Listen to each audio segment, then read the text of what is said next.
देखो इसमें क्या करना है आपको, draw the graphs of the following sets of line, graph draw करना है। लेकिन ग्राफ ड्रॉ करने से पहले कुछ इन्फॉर्मेशन आपको पता होनी चाहिए, और इसमें ये भी कह रहा है in each case reflect on the role of a and B.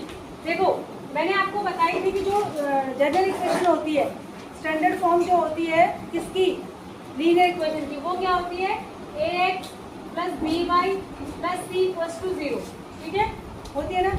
लेकिन जो ग्राफ प्लॉट करने के लिए जो हम जिस फॉर्म में इक्वेशन को लिखते हैं वो होती है y equals to M X plus C. क्या होती है y equals to M X plus C, इस फॉर्म में लिखा हुआ होना चाहिए। अगर आपको ग्राफ प्लॉट करना है तो ईजी होता है। इसी को, जिसको हम y equals to M X plus C लिखा करते थे, ये आपको 11th में मिलेगा। इसी को यहाँ इसमें लिखा है y equals to a x plus B.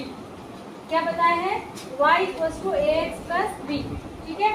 x और y तो आप जानते ही हैं वेरिएबल हैं, बाकी जो इसमें a है ना और जो b है ये कोफिशिएंट है, ठीक है। क्या है, कोफिशिएंट है। ये तो कांस्टेंट टर्म है, ये क्या है कांस्टेंट टर्म, और ये कोफिशिएंट ऑफ x है। क्या है, कोफिशिएंट ऑफ x, x के साथ लगा हुआ जो नंबर होता है वो है, ठीक है, कोफिशिएंट ऑफ x है। तो ये दोनों भी कुछ जानकारियां देते हैं, बात समझ में आ रही है। इसको देखकर भी हमें इक्वेशन के बारे में बहुत कुछ पता चलता है। तो वो क्या पता चल रहा है वो ये पूछ रहा है, तो ध्यान देंगे।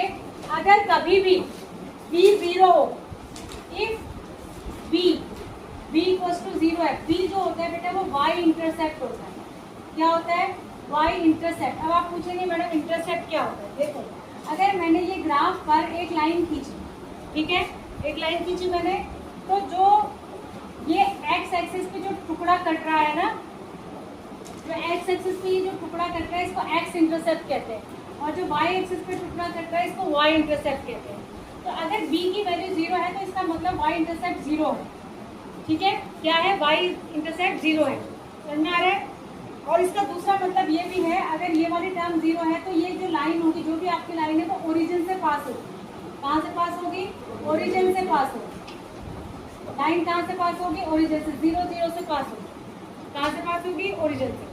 तो अगर हमें b नहीं दिख रहा है, मतलब सिंपल कांस्टेंट टर्म जो होता है, टोटली कांस्टेंट, जो ना x के साथ मल्टीप्लाई है ना y के साथ, वो 0 है, तो इसका मतलब हमारी लाइन कहाँ से पास हो रही है, ओरिजिन से, ठीक है। दूसरा जो ax होता है, ax माने जो x के साथ जो ये नंबर लगा हुआ है, ठीक है, ये जो नंबर है ना ये इंक्लाइनेशन ऑफ लाइन बताता है, इंक्लाइनेशन, इसको स्लोप भी कहते हैं।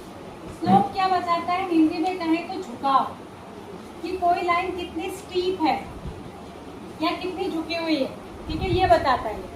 क्या, जो x के साथ लगा हुआ होगा। और बताता कैसे है, जितना जितना वैल्यू इसकी बढ़ती जाएगी स्टीपनेस बढ़ेगी, झुकाव कम होगा स्टीपनेस बढ़ेगी, समझ में आ रहा है। जैसे अगर इसकी वैल्यू कम है तो लाइन ज़्यादा झुकी हुई होगी, जैसे ये लाइन है ना, ये झुकी हुई, मतलब झुकाव कौन बताता है, ये जो एंगल बनता है नीचे एक्स एक्सिस से, यही तो बता रहा है लाइन कितनी झुकी हुई है, तो यही m बताता है, मतलब जो ये a है ये यही बताता है, ठीक है। तो यहाँ पर अगर इसकी वैल्यू 4 है और लाइन ऐसे, इसकी वैल्यू 2 हो जाएगी तो लाइन की स्टीपनेस बढ़ जाएगी, ठीक है। तो ये जितनी ज़्यादा होती जाएगी स्टीपनेस बढ़ती जाएगी और इंक्लाइनेशन कम होता जाएगा, समझ में आ रहा है। दूसरी बात, हमेशा जो हम एंगल मेजर करते हैं वो पॉजिटिव एक्स एक्सिस से करते हैं, इस वाली साइड से, ठीक है, यहाँ से मेजर करते हैं। तो अगर ये नंबर जो a है ये पॉजिटिव है तो लाइन का झुकाव इसी तरफ है, लेकिन अगर ये नंबर नेगेटिव है तो लाइन ऐसी है, मतलब उसका इंक्लाइनेशन उल्टा है, नेगेटिव एक्स एक्सिस की तरफ है। तो इससे ये भी जानकारी मिलती है, समझ में आ गया। a की वैल्यू पॉजिटिव है तो लाइन मतलब इधर है झुकाव, और अगर a की वैल्यू नेगेटिव है तो लाइन का जो एंगल बन रहा है वो कहाँ से बन रहा है, नेगेटिव एक्स एक्सिस की तरफ से बन रहा है। और b क्या बताता है, अगर b 0 है तो वो ये बताता है कि लाइन कहाँ से पास हो रही है, ओरिजिन से। कहाँ से पास हो रही है, ओरिजिन से। तो यही कह रहा है कि क्या रिफ्लेक्ट कर रहा है, रोल ऑफ ए बी भी बताना है आपको, वो भी बताना है। तो एक कैसे मैं बताती हूँ, इसका जैसे पहला है y इक्वल्स टू 4x, ठीक है, 3 लाइनें हैं इसमें, 3 लाइन ड्रॉ करनी है एक ही ग्राफ पे। एक ही ग्राफ पे कितनी लाइन ड्रॉ करनी है, 3। तो पहले आप ग्राफ पेपर लेंगे, बीच में एक्स एक्सिस वाई एक्सिस बनाएंगे, उसको सब अरेंज कर लेंगे, नंबर्स लिखेंगे, पॉजिटिव साइड में पॉजिटिव, नेगेटिव साइड में नेगेटिव, फिर इसको ड्रॉ करेंगे। तो इसका कंपैरिजन आप करेंगे, comparing this equation with b standard form भी कह सकते हैं इसको भी, standard form y equals to ax plus b, ax plus b. जब इसका कंपैरिजन इससे करेंगे तो मुझे पता चलेगा, देखो इसके नीचे लिख दो इसको, आपकी लाइन ये है तो b तो है नहीं तो b की जगह 0 लिख दो, तो आपको यहाँ से पता चल रहा है कि a है आपका 4, ठीक है, जो कि पॉजिटिव है, और b है आपका क्या 0, ठीक है। तो b equals to 0, it shows that line is passing through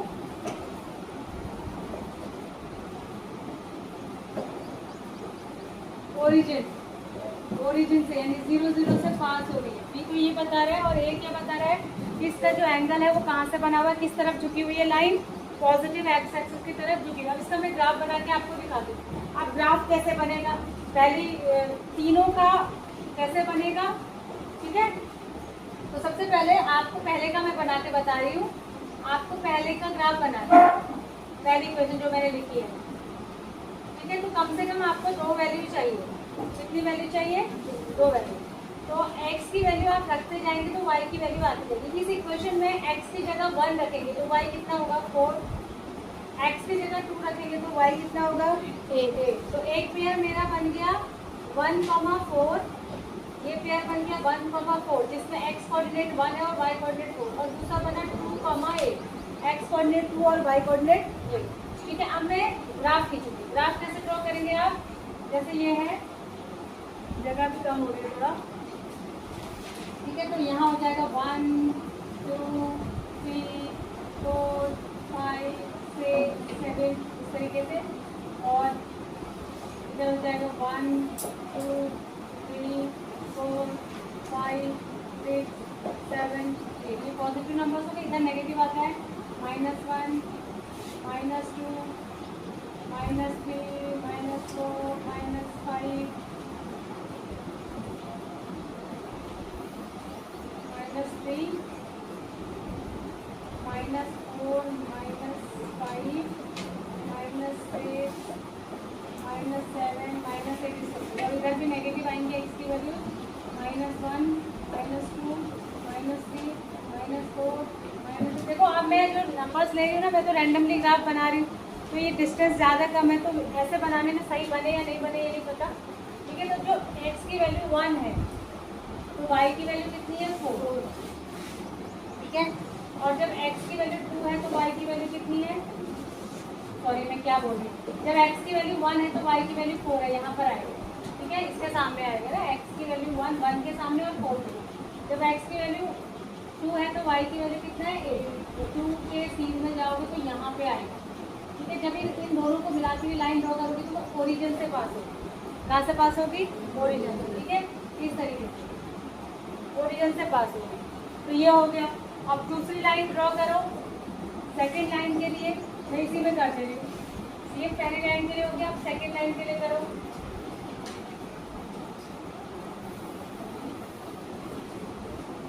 यहीं पे समझ लो सेकेंड लाइन के लिए, सेकेंड लाइन आपकी कौन सी है, सेकेंड लाइन इसी की ये है y equals to 2x। Second line कौन सी है, y इक्वल्स टू 2x है, कौन सी है, y equals to 2x plus 0 लिख देती हूँ क्योंकि प्लस में कुछ नहीं, इसका कंपेरिजन में करती हूँ y equals to ax plus b से।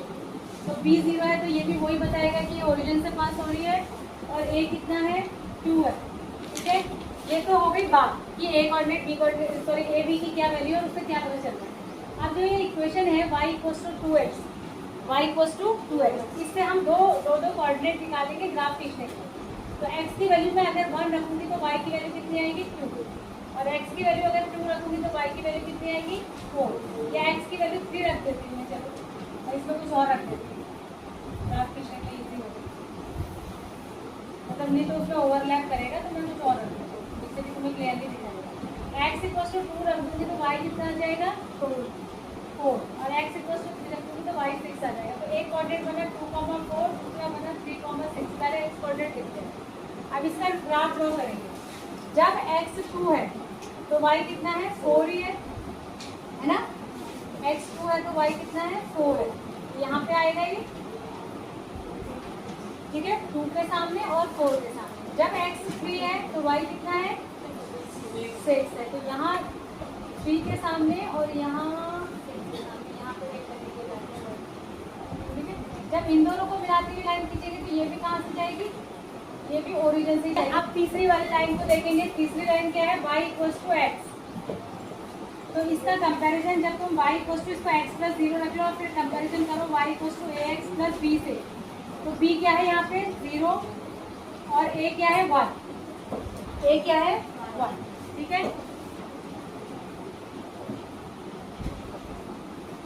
a क्या है 1, ठीक है।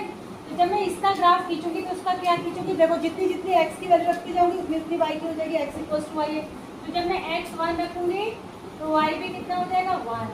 जब x 2 मतलब 1 और 1, तो ये पॉइंट आ गया आपका, इसको ग्रीन से कर देते हैं। जब मैं x 2 लूँगी तो y भी कितना हो जाएगा 2।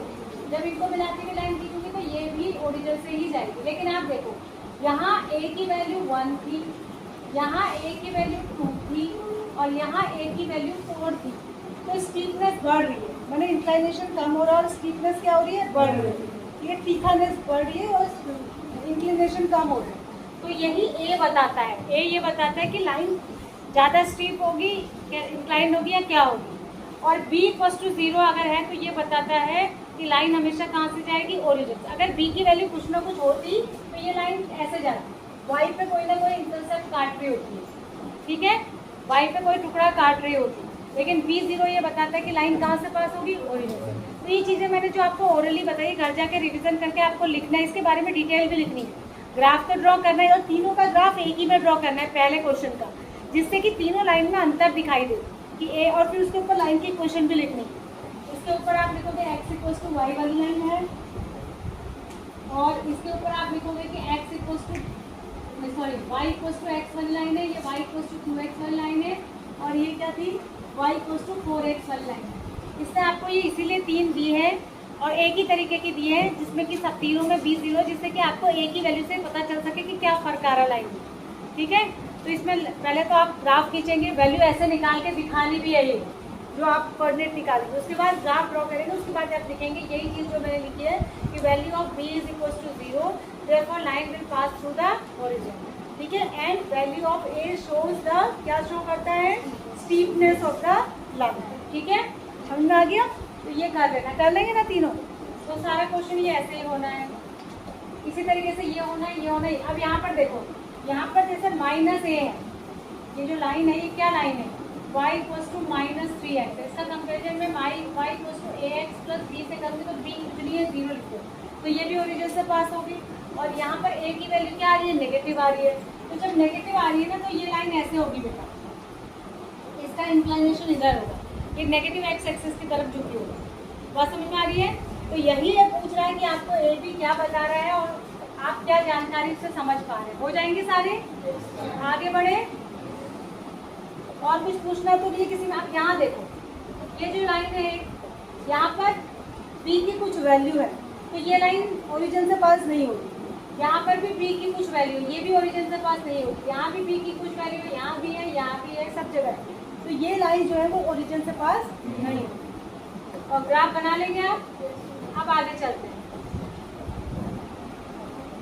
End of the chapter. ये इस एक्सरसाइज में बस यही क्वेश्चन थे, सब में ग्राफ ड्रॉ करना है। अब ये वाली एक्सरसाइज बहुत बड़ी है, इसमें सारा मिक्स है जितना भी अभी तक इस चैप्टर में आपने पढ़ा है। तो पहला क्या है, right a polynomial of degree 3 in the variable x in which the coefficient of x² term is -7। एक पॉलिनोमियल बनाना है वेरिएबल x में डिग्री 3 का।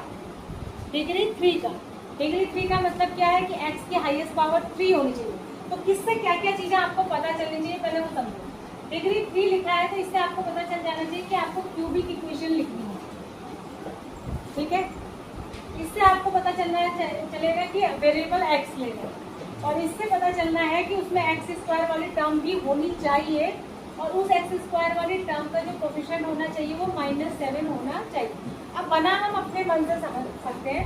वैसे इसके लिए अगर मैं इक्वेशन बनाऊँ x³ -7x² + 8 = 0, तो ये सारी शर्तें पूरी कर रहे हैं। आप कुछ भी बना सकते हैं, नकल मत करिए, ठीक है। x³ माने उसके का डिग्री 3 की इक्वेशन होनी चाहिए, ठीक है डिग्री 3 की। दूसरे का एक्स स्क्वायर का कोफिशिएंट -7 होना चाहिए, -7 है। बस ये तो बात, और इक्वेशन एक्स में होनी चाहिए, ये बोला इक्वेशन किस में होनी चाहिए, वेरिएबल एक्स में होनी चाहिए। तो इस तरीके से कुछ भी आपसे ऐसा पूछ सकते हैं। अब आ जाओ दूसरे क्वेश्चन पे। Find the values of the following polynomial at the indicated values. ये मैं आपको पहले करा चुकी हूँ क्वेश्चन, जब हम पुराना चैप्टर कर रहे थे। ये आपका पॉलिनोमियल है, तो आप इसको px करके लिख लीजिए, पॉलिनोमियल इन x ये है। और इसकी इसमें वैल्यू निकालनी है इफ x इक्वल्स टू 1। अगर x की जगह 1 रख दिया जाए तो इसको कैलकुलेट करके क्या आंसर आएगा, तो यानी हमें p1 निकालना है।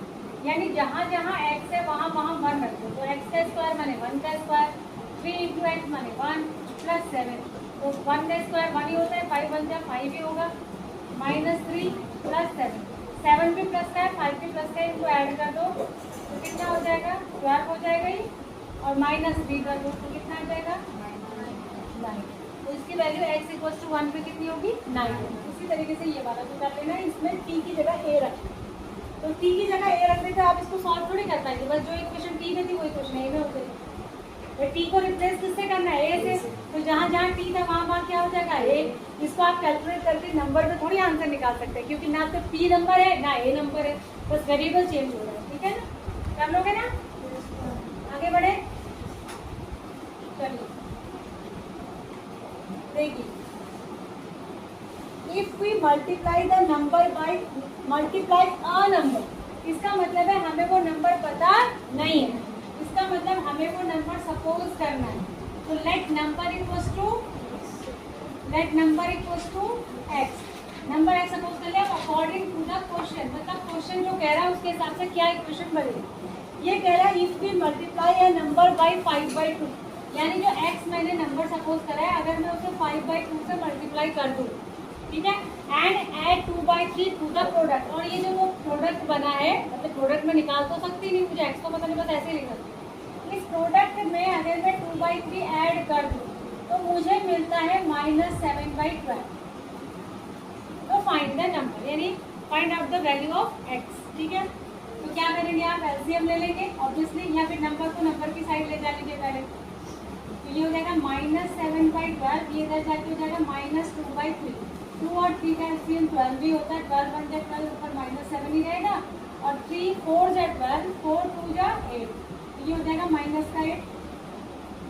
तो 5x upon 2 is equal to हो जाएगा -15/12, यही होगा। 2 से ये नीचे से नीचे काट सकते हैं, डिनोमिनेटर से डिनोमिनेटर, 2 6 जा कट जाएगा, तो 5x इज इक्वल टू हो जाएगा -15/6। अब मुझे 5x की वैल्यू थोड़ी चाहिए, मुझे तो x की वैल्यू चाहिए, तो 5 को उस तरफ ले जाएंगे, जो चीज़ इधर मल्टीप्लाई में है वो दूसरी साइड डिवाइड हो जाएगी, तो x इक्वल टू हो जाएगा -15/6, तो पहले ही था, 5 पे आ गया, 5 से कैंसिल हो गया 3 जा, तो x इक्वल टू -3/6 और कैंसिल कर लो, इक्वल टू -1/12। तो जो नंबर था वो क्या था, -1/2, क्या था -1/2। अगर आपको चेक करना है कि ये ठीक है या नहीं आंसर, तो यहाँ जो इक्वेशन आपने बनाई थी ना सबसे पहले, इसमें x की जगह -1/2 लगा देना, तो इधर साइड भी कैलकुलेट करके यही आना चाहिए, इक्वेशन बैलेंस होनी चाहिए, ठीक है। वो आप खुद करें, चेक आप खुद कर लीजिए, ठीक है। आगे बढ़ जाए, चलिए आगे देखिए, question number 4। Question number 4, a positive number is 5 times another number, है ना। A positive number is 5 times another number, तो किसका 5 टाइम्स, अरे किसका 5 टाइम्स, पहले तो मुझे वो अनदर नंबर ही पता होना चाहिए, तो मैं लिखूंगी let one number equals to x। अगर एक नंबर x है तो दूसरा number according to the question, जो क्वेश्चन कह रहा है, सेकेंड नंबर जो होगा वो इक्वल्स टू हो जाएगा 5x। 5 टाइम्स का तो मतलब ये होगा, टाइम्स माने मल्टीप्लाई होता है, तो एक x हुआ तो दूसरा क्या हो गया 5। If 21 is added to both the numbers, अगर दोनों में 21 ऐड कर दो, ठीक है, अगर दोनों में क्या कर दो, इसमें भी 21 और इसमें भी, देन वन ऑफ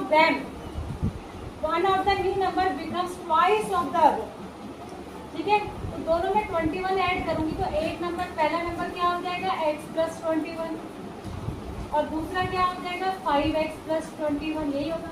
अब मुझे बताओ, कॉमन सेंस की बात है, x प्लस 21 बड़ा होगा कि 5x प्लस 21 बड़ा? ऑब्वियसली। तो कौन किसका डबल होगा? ठीक है। तो अकॉर्डिंग टू द क्वेश्चन ये कह रहा है एक नंबर दूसरे का डबल है, तो बड़ा ही वाला तो होगा छोटे वाले का डबल। डबल मैंने 2 से और मल्टीप्लाई करना, ब्रैकेट लगा के, खाली x x में नहीं कर देना, ठीक है, जैसा मैं कर देती हूँ कभी कभी। तो ये क्या हो जाएगा 2x प्लस 42। अब नंबर को नंबर की साइड, x वेरिएबल को वेरिएबल की साइड, ये इधर जाके माइनस, वो उधर जाके माइनस, तो ये हो जाएगा 3x इक्वल्स टू 21, तो x इक्वल्स टू हो गया 7। This is the answer. यानी कि जो पहला नंबर हमने x सपोज किया था वो क्या है 7, जो मैंने x सपोज किया था वो क्या है 7, और जो दूसरा मैंने 5x सपोज किया था वो क्या हो गया 35। यही तो हो गया, ये मैं आंसर निकाल रही हूँ, ये आपको चेक करा रही हूँ मैं आंसर। आंसर तो इधर ही आ गया x की वजह। तो एक नंबर हो गया 7 और अदर नंबर, ये आंसर है फाइनल आंसर। दूसरा नंबर क्या हो गया 35। अब चेक करते हैं कि ये ठीक कह रहा था या नहीं। ये कह रहा था दोनों में 21 ऐड कर दो, कह रहा था। आंसर चेक कर रही हूँ। तो ये कितना हो गया 28, और ये कितना हो गया 56। तो ये इसका डबल है कि नहीं है? ठीक है, तो हमारी कंडीशन भी चेक हो गई कि आंसर एकदम करेक्ट है। आंसर क्या है? तो हर क्वेश्चन में आंसर चेक करना नहीं चाहिए, ये सीखो, आदत डालो। चेकिंग, आंसर चेकिंग लिख के आंसर चेक कर लो, क्योंकि आपके पास आंसर शीट नहीं है। उससे आपको ये भी पता चलेगा कि मैम आंसर चेकिंग में करेक्ट नहीं आ रहा है, इसका मतलब हमने आंसर सही नहीं निकाला, तो उस क्वेश्चन को दोबारा रिव्यू भी कर सकते हैं। ठीक है, तो हर question, if you have ₹800 and you save 250 every month, अगर आपके पास ₹800 थे और उसके बाद आप हर महीने 200 बचाते हो, ठीक है, तो 6 महीने के बाद आपके पास कितना पैसा होगा? भाई 800 तो आपके पास है ही, 6 महीने तक 250 बचाओगे तो इतना हो जाएगा 6 × 250, ठीक है, कितना हो जाएगा? ये हो जाएगा 800, और 25 6 से कितना होता है? 150 होता है शायद। 150 के आगे एक जीरो लगा लो, कितना हो गया? 2300 हो जाएगा शायद, 2300 ऐड कर लेना, ठीक है, तो इतना हो जाएगा। पहला क्वेश्चन तो इसने ये पूछा, फिर पूछा कि 2 साल बाद आपको कितना हो जाएगा पैसा।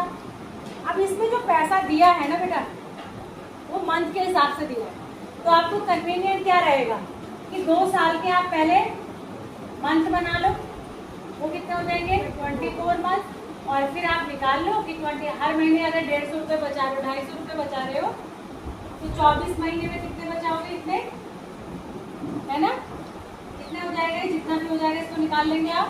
और 800 आपके पास पहले से थे, उसमें ये और जोड़ देंगे, ये बचत है आपकी, कोई दिक्कत? इसको कैलकुलेट करके 800 में जोड़ देंगे, आंसर आ जाएगा, ठीक है, ठीक है ना। अब आगे कह रहा है express this a linear pattern, इसको एक लीनियर इक्वेशन में लिखना है। कौन बताएगा? जितना मैं लीनियर इक्वेशन पढ़ा चुकी हूँ, इसके लिए लीनियर इक्वेशन कौन बताएगा? बता, खड़ी हो, खड़ी हो जा, तेरे से ही कह रही हूँ छुट्टी, खड़ी हो। हाँ, क्या बनेगी?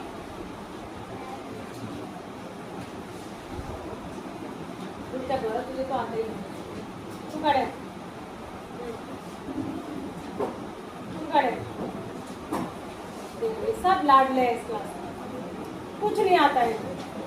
तू खड़े हो चिरंजीवी, क्या बनेगी लीनियर इक्वेशन? धनराज खड़े हो, बताओ। अगर इसके लिए एक जनरल लीनियर इक्वेशन लिखनी हो जिसमें कि कितने भी महीने का पूछा जाए हम निकाल लें, तो क्या बनेगी? चलो अर्पिता बताओ। Very good.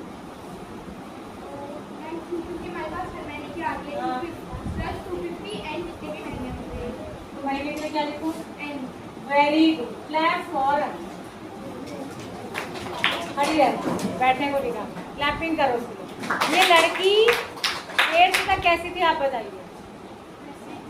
ऐसी थी? इतनी अच्छी थी? इतनी अच्छी नहीं थी। 8th तक ये गलतियां करती थी, पर 9th में आके इसमें सुधार आया, ठीक है, पहले से इसमें क्या है? सुधार आया। ऐसे ही आगे बढ़ती है, ठीक है, बैठ। बच्चा इम्प्रूव करता है तो अच्छा लगता है, ठीक है ना। ठीक ठाक थी, बहुत अच्छी नहीं थी, पर इधर देख रही हूँ मैं 9th में ये अच्छा ध्यान दे रही है स्टार्टिंग से, दैट्स गुड, ठीक है। तो ये बनेगा, सॉरी मैंने तुझे मार दिया, थैंक यू, सॉरी, मारना ही चाहिए इनको, नहीं आ रहा है इनको पढ़ो, क्यों नहीं आ रहा है तुमको? सॉरी 2 और लगाने चाहिए। अगर ये तुम्हारे सच में दोस्त है तो तुम्हें कहना चाहिए एक कहा मैम मैं 2 लगाऊंगी, आप क्यों नहीं करो तुमको? सॉरी सॉरी की नानी आई। यहाँ देखो, यहाँ देखिए सामने, बैठ जाओ। The digits of 2 digit number differ by 3। कोई 2 डिजिट का नंबर है, ठीक है, और दोनों में डिफरेंस है 3 का। फॉर एग्जाम्पल, अगर मैं आपको एग्जाम्पल दूँ, जैसे लिखो 53, 52, 52 की दोनों डिजिट को आप माइनस करेंगे तो कितने का डिफरेंस आएगा? 3। तो ऐसा ही एग्जाम्पल दे रहा है कि कोई 2 डिजिट का नंबर है, जो भी हो, उसमें 3 का डिफरेंस है दोनों डिजिट में। If the digits are interchange, अगर डिजिट को इंटरचेंज कर देते हैं and the resulting number is added to the original number, और रिजल्टिंग नंबर को ओरिजिनल नंबर में ऐड करते हैं, ठीक है, फाइंड बोथ द नंबर, दोनों नंबर्स को निकालो। आप देखो, इसको ऐसे समझो, अगर मैं तुमसे कहूँ 2 नंबर का डिफरेंस 3 है, ठीक है, तो अब आपको दोनों में से एक भी नंबर पता नहीं है, तो आप एक नंबर को x मानेंगे, एक नंबर को y। नंबर की बात नहीं हो रही, डिजिट्स की बात है, ठीक है। तो ये क्वेश्चन कैसे करते हैं इसको समझिए। आप लिखेंगे लेट, ये आंसर नंबर 6 है, let unit place digit equal to y। मान लिया यूनिट प्लेस वाला डिजिट y है, and let tens place digit equal to x। आप समझो, इधर आप इधर देखो, अभी नोट मत करो। देखो, अगर कोई नंबर 25 लिखा हुआ है तो यूनिट प्लेस का नंबर 5 है और टेंस प्लेस का नंबर 2 है। तो यहाँ पर तो हमें पता है ना कि ये 2 है, ये 5 है, तो हम डायरेक्ट इसको 25 लिख सकते हैं। लेकिन इस 25 का मतलब एक्चुअली ये होता है, 5 को 5 ही होता है, लेकिन ये जो 2 है, इसको क्या हम 2 पढ़ रहे हैं कि 20 पढ़ रहे हैं? 20 पढ़ रहे हैं ना, तो इसकी प्लेस वैल्यू कितनी है? 20। हम इसको 25 थोड़ी ना पढ़ रहे हैं, हम इसको क्या पढ़े? 25। तो जो हम 25 पढ़ रहे हैं उसी को लिखेंगे, तो ऐसे लिखेंगे 20 + 5, और इस 20 को हम लिख सकते हैं 2 × 10 + 5, यानी टेंस प्लेस का नंबर जो है उसको 10 से मल्टीप्लाई करना पड़ता है, प्लस उसमें यूनिट प्लेस डिजिट ऐड करना पड़ता है, तब नंबर बनता है। लेकिन यहाँ हमको पता है तो हम उसको ऐसे लिख देते हैं, क्योंकि आपको पता है कि 25 को ऐसे लिखा जाता है। लेकिन अगर मुझे पता ही ना हो, अगर यूनिट प्लेस का नंबर मैं y मान रही हूँ और टेंस प्लेस का नंबर मैं x मान रही हूँ, तो मैं यहाँ 10 × x लिखूँगी, जैसे मैं x × 10 लिखूँगी, तो ये नंबर क्या बनेगा? 10x + 1। ऐसे नंबर बनाओ। कैसे बनाते हैं नंबर 2 डिजिट का? टेंस प्लेस में जो हमने माना है अल्फाबेट, उसको हम 10 से मल्टीप्लाई करते हैं, प्लस उसमें यूनिट प्लेस ऐड करते हैं, तब नंबर बनता है। तो हम लिखेंगे, अगर यूनिट प्लेस का डिजिट y है और टेंस प्लेस का डिजिट x है, तो नंबर इक्वल्स टू क्या बनेगा? बोलो, 10x + y।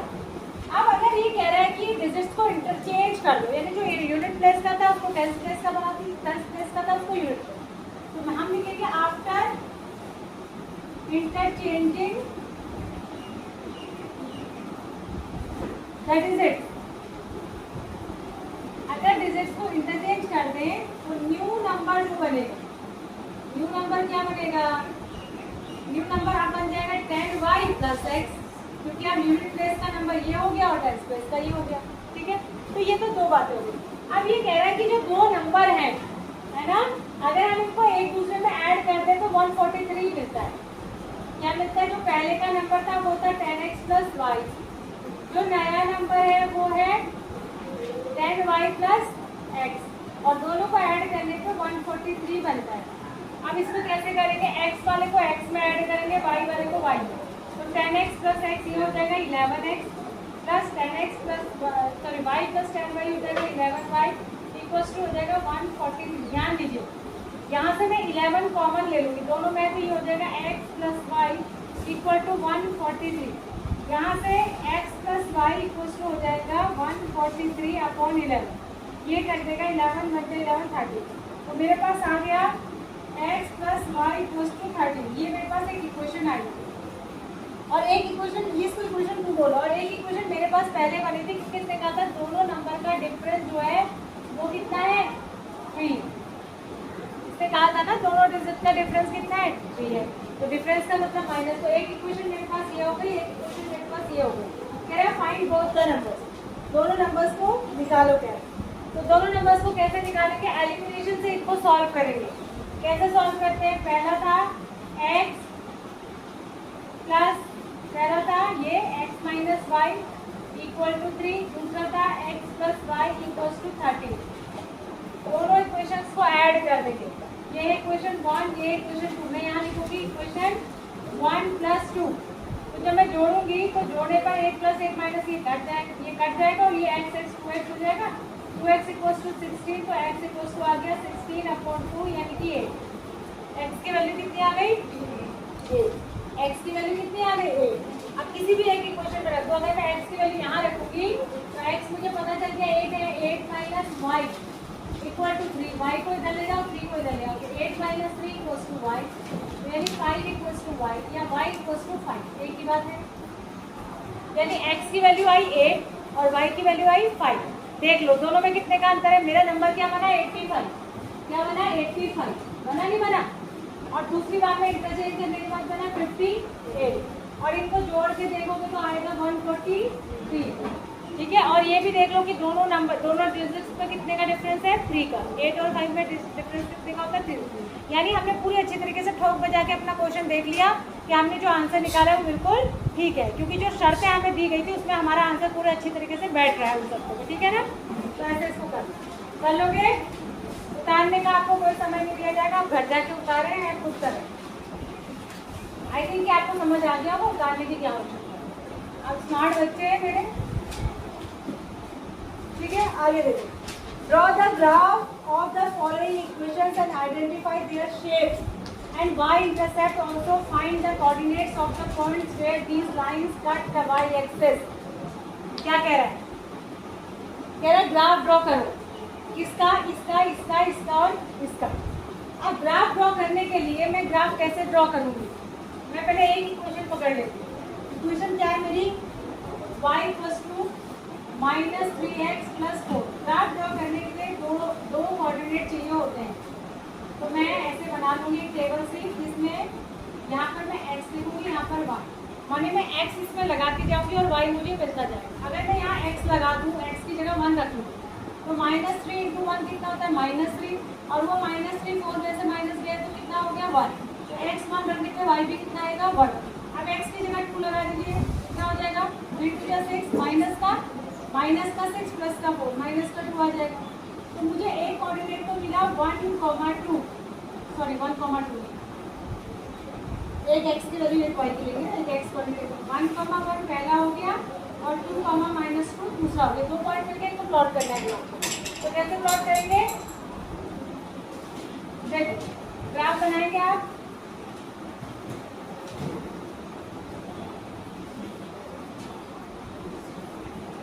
ऐसा क्यों हो गया?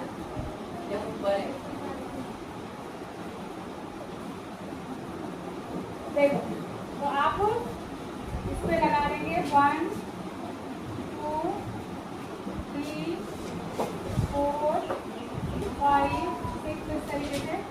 और इधर को भी हो जाएगा -1, -2, -3, -4, -5।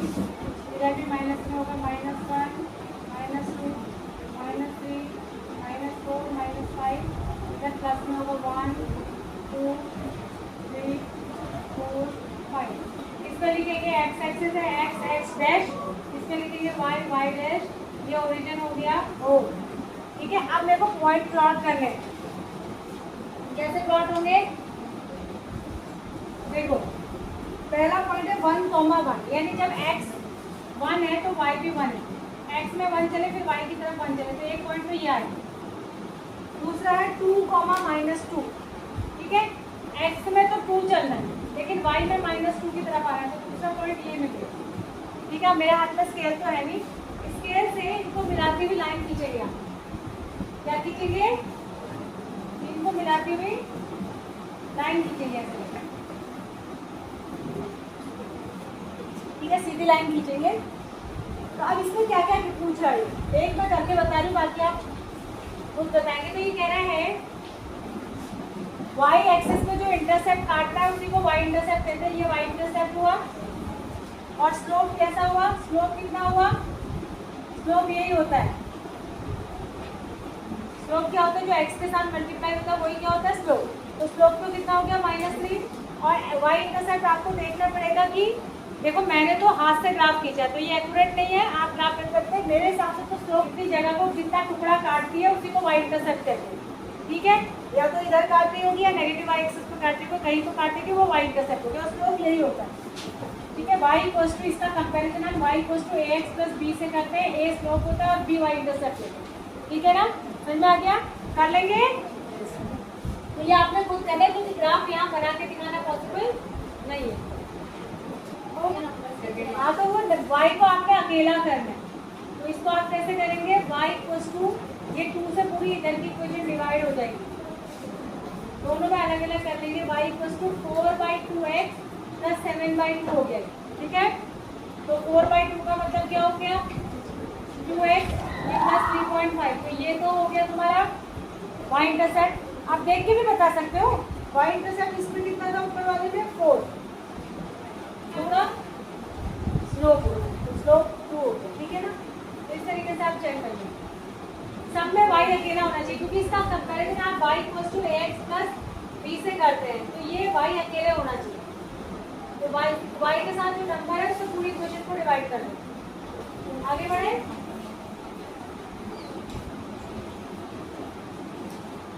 Are any of lines parallel कह रहा है, क्या कोई लाइन पैरेलल है कह रहा है। पैरेलल लाइंस वो होती है बेटा जो एक ही जैसी होती है, बस उसमें मल्टीपल अलग अलग होते हैं। मतलब जैसे मान लिया एक में 3x प्लस 6 है और दूसरे में 12x प्लस 12 है, नहीं सॉरी 6x प्लस 12 है, डबल डबल। तो जिसमें वो मतलब दोनों के कोफिशिएंट के रेशो बराबर होते हैं ना, वो होती है पैरेलल लाइंस। क्या होती है पैरेलल, आप ड्रॉ करोगे तो आपको समझ आ जाएगा कौन सी पैरेलल। एक्स कैलकुलेट मतलब मैंने आपको बताया था टेम्परेचर मेजर करने के 3 पैमाने होते हैं, 3 मेजरमेंट कर सकते हैं आप, केल्विन में, डिग्री में या फ़ारेनहाइट में, ठीक है। तो ये कह रहा था केल्विन स्केल पे उसकी मेजरमेंट x है और फ़ारेनहाइट स्केल पे उसकी मेजरमेंट y है। The relation between the two, और ये जो दो सिस्टम होते हैं इनके बीच में रिलेशन ये होता है। एक्चुअली यहाँ ये y से जिसको दिखा रहा है फ़ारेनहाइट, तो ये होता है एक्चुअली ऐसे है, Fahrenheit degree Fahrenheit equals to होता है 9/f degree Celsius minus 273 plus 32 होता है, ये होता है। लेकिन यहाँ फ़ारेनहाइट को ये किससे दिखा रहा है y से, और यहाँ सेल्सियस को x से दिखा रहा है, तो उसको उसी में लिख दिया है। Find the temperature of the liquid in Fahrenheit if the temperature of the liquid in Kelvin is equals to 330। अगर ये कह रहा है केल्विन स्केल पे अगर 313 है, ठीक है, सॉरी केल्विन पे है, ठीक है, 313 है, तो फ़ारेनहाइट पे निकालो। तो क्या करना है, रख दो, फ़ारेनहाइट निकालना है आपको, यानी y निकालना है, और यहाँ पे 9/5 x की जगह क्या रखना है 3 माइनस 273 प्लस 32, इसको कैलकुलेट कर लेना तो फ़ारेनहाइट में आ जाएगा ना। उसके बाद ये माइनस हो जाएगा, जो बचेगा 5 से डिवाइड करना, जो आएगा उसको 9 से मल्टीप्लाई करके 32 में प्लस करना। ये कैलकुलेशन आप खुद करें। दूसरे में कह रहा है फ़ारेनहाइट बता दिया तो केल्विन में निकालो। दूसरे वाले में फ़ारेनहाइट में कितना बताया 158 इक्वल्स टू 9/5 x माइनस 2। जब ऐसा होगा तो क्या करेंगे, सबसे पहले इसको इधर ले जाएंगे, इससे छुटकारा पाएंगे, इधर जाके माइनस हो जाएगा, बचा 9/5 x माइनस 273। फिर क्या करेंगे, फिर इसको इधर ले जाएंगे, ये कितना है माइनस करने में पता 8 में 2 गया 6, 5 में से 3 गया तो 126।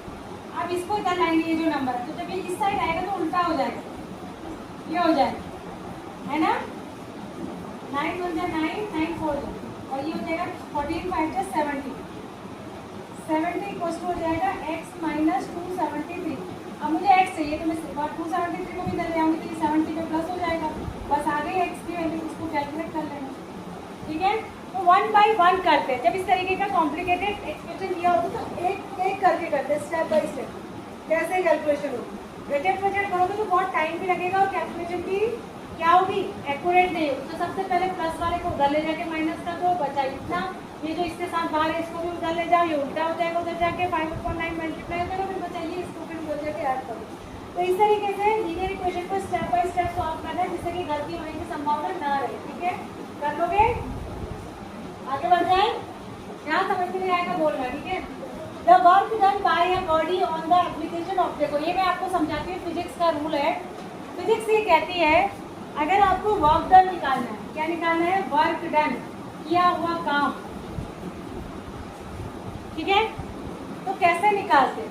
काम तभी होता है, W इक्वल टू होता है F D, F into D, force into displacement, माने फोर्स के साथ डिस्प्लेसमेंट भी होना चाहिए। जैसे मैं इस दीवार, इस पर धक्का लगा लूँ, बहुत पूरा जोर लगा लूँ, खिसक रहा है, मैं कितना ही जोर लगा लूँ, पर काम मैंने कुछ नहीं किया, काम मैंने नहीं किया, क्योंकि फिजिक्स ये कहती है काम तभी हुआ जब फोर्स के साथ डिस्प्लेसमेंट भी हो, ये खिसकना भी चाहिए। तो जितना फोर्स मैंने न्यूटन में लगाया और जितना ये मीटर में खिसका, उन दोनों को मल्टीप्लाई करेंगे तो वर्क आ जाएगा। लेकिन चाहे मैं ये उठा यार, ये क्या, एक टोकरे में अगर 10 किलो वजन लेके पूरा दिन भी खड़ी रहूँ तो मैंने कोई काम नहीं किया, क्योंकि डिस्प्लेसमेंट नहीं हुआ। मैं एक दीवार पे धक्का लगाते रहूँ, कितना ही जोर लगा लूँ, मैंने कोई काम नहीं किया, क्योंकि दीवार तो खिसकेगी नहीं।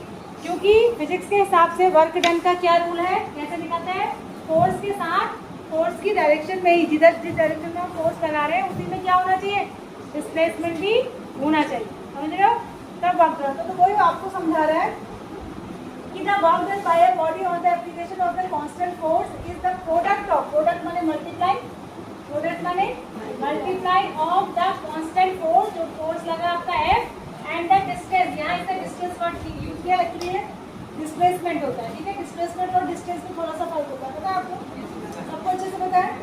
ठीक है, तो ये F इंटू डी होता है, travelled by the body in the direction of the force. Express this in the form of a linear equation. Linear equation ये हो गई W इक्वल्स टू FD, यही लीनियर इक्वेशन है। ठीक है, कहाँ गया, हाँ बॉडी की है। Linear equation in two variable, W आपको क्या लेना है, वर्क डन और डिस्टेंस को डी लेना है, and draw it graph by taking the constant force as 3 unit. ये कह रहा है फोर्स को 3 यूनिट रखो कांस्टेंट, ठीक है, और अलग अलग वर्क डन निकालो, इसको कांस्टेंट रख लो कह रहा है ये, और बाकी दो ही चीजों में निकालो।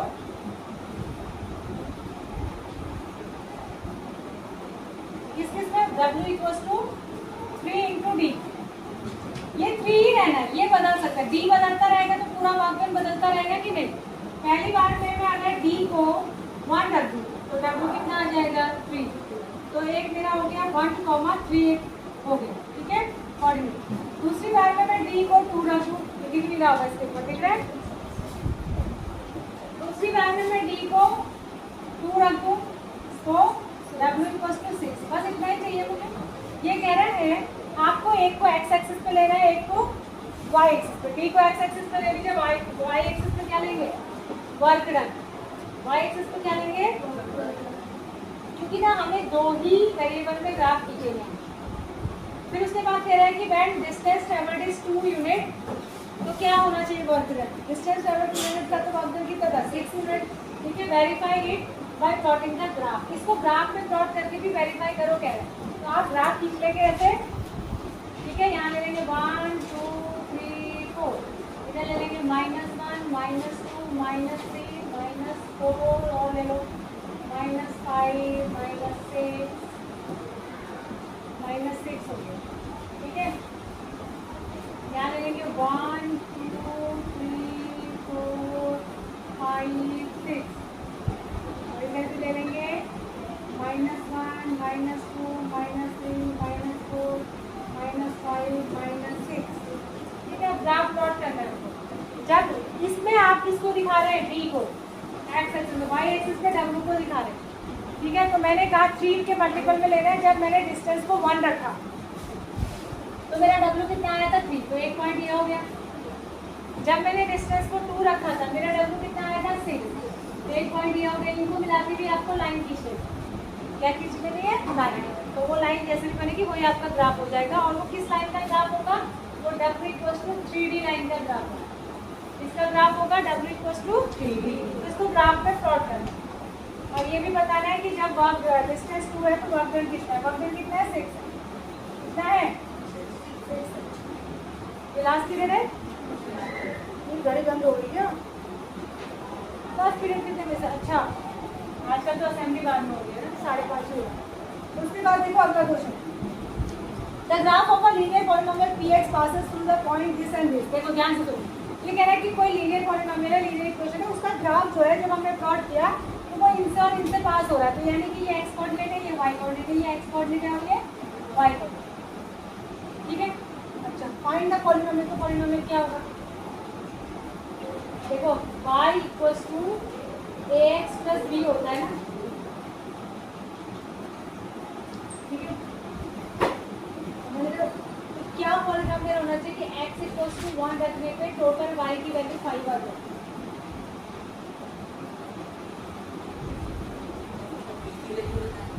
नहीं, हाँ a और b की वैल्यू, ये कह रहा है y इक्वल्स टू